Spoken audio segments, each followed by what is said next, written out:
கேள்விப்பட்டிருக்கீங்களா? Charles Duke கேள்விப்பட்டிருக்கீங்களா? Moon traveller போட்டாலே அவர் பேர் வந்துடும். அவர் ஒரு சாட்சி சொன்னார், பிரமித்து போனேன். அப்பவுமே நான் எனக்கு கருத்தில் கொடுத்த ஞானம் இப்போவும் அது ஞாபகம் வச்சுருக்கேன்.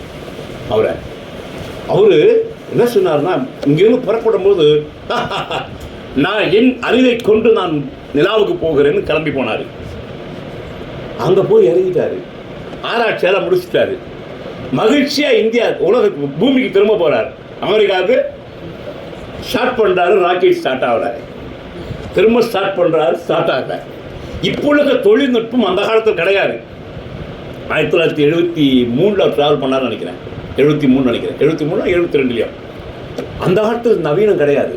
அது இன்னும் உயிரோடு தான் இருக்கார். இன்னும் ஊழியம் செஞ்சது, ஊழியக்கார ஆகிட்டார். அவர் எவ்வளோ ட்ரை பண்ணுறாரு, கிடைக்கல. அவரால் இறங்கி வர முடியல. அதன் பிறகு என்ன செஞ்சாருன்னா,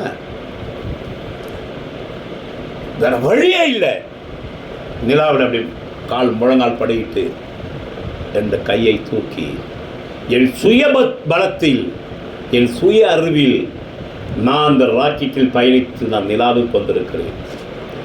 இப்போ என் சுய அறிவு மங்கிவிட்டது. இயேசுவே, உம்மை நம்பி நான் புறப்பட போகிறேன் என்று நல்லா ப்ரேயர் பண்ணி ஸ்டார்ட் பண்ணுறாரு. ராக்கெட் ஸ்டார்ட் ஆகிட்டு பூமிக்கு வந்துட்டார். அந்த காலத்தில் டிவி சேனல்லாம் கிடையாது, அவ்வளோ பெருசாக கிடையாது. பேப்பர் ரிப்போர்ட்டரெல்லாம் சூழ்ந்துக்கிட்டாங்க. நிலாவை இப்போ வந்துருக்கு, உங்கள் அனுபவத்தை சொல்லுங்கன்னு. நான் பூமியில் பார்க்காத ஒன்றை நிலாவில் பார்த்தேன். நான் என்னன்னு, நான் போகும்போது சுயபலத்தில் போனேன், இயேசுவை நிலாவிலே பார்த்தேன்னு சொன்னான். ஒரு ஆமன் சொல்லி கைத்தட்டி கத்தலாம.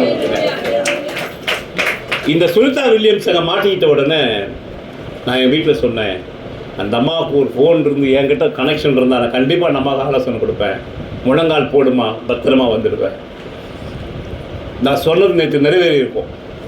அவங்க ஜெபிச்சு நேற்று புறப்பட்டு வந்த அந்த விண்கலத்தில் ஏறி உட்கார்ந்துருந்தாங்கன்னா, இவங்க என்ன நினச்சி நாசா என்ன பிளான் பண்ணாங்கன்னா, இந்த வர விண்கலம் வந்து வெடிச்சிடும். ஏன்னா ஏற்கனவே கல்பனா போன இறங்கி வரும்போது அவங்களுக்கு வெடிச்சிருச்சு இல்லையா, இது வெடிக்கலாம் போகுது, வெடிக்கிற பிளான்லேயே அவங்க இறக்குனாங்க பூமிக்கு. அது போக சேஃப்டிக்காக பேராஷூட்டும் போட்டிருக்காங்க, போட்டு இறக்கி கொண்டு வந்தாங்க. எதை? அந்த விண்கலத்தை வெடிச்சிருன்னு எதிர்பார்த்து இறக்குனாங்க. வெடிக்காம பூமியில் இறங்கிடுச்சு நேற்று. இதில் கண்ட சுனிதாவும் புஜ்ஜியும் சேர்ந்து பூமிக்கு வந்து இறங்கியிருப்பாங்க. அந்த விசுவாசம் அவர்களுக்கு இல்லை இல்லையா? ஆனால் கர்த்தரை நம்புகிறவர்களுக்கு அப்பா அவர் கொடுக்குற ஆசீர்வாதம் பெரியது. ஆமென். ஆனால் வாழ்க்கையில் என்ன வரும்? வெண்கல கதவு மாதிரி பூட்டி இருக்கும் ஆசீர்வாதம். நீங்கள் ஆசீர்வதிக்கப்பட முடியாதபடி ஏதோ ஒரு தடை இருக்கும். ஒரு பெரிய தாழ்பால் போட்டு முடியிருப்பாங்க. இனிமே உன்னால் முன்னேற முடியாது, உனக்கு அவ்வளவுதான் வாழ்க்கை என்று சொல்லி இருப்பார்கள். அப்படிப்பட்ட சூழல் தான் யோபுக்கு ஏற்பட்டது.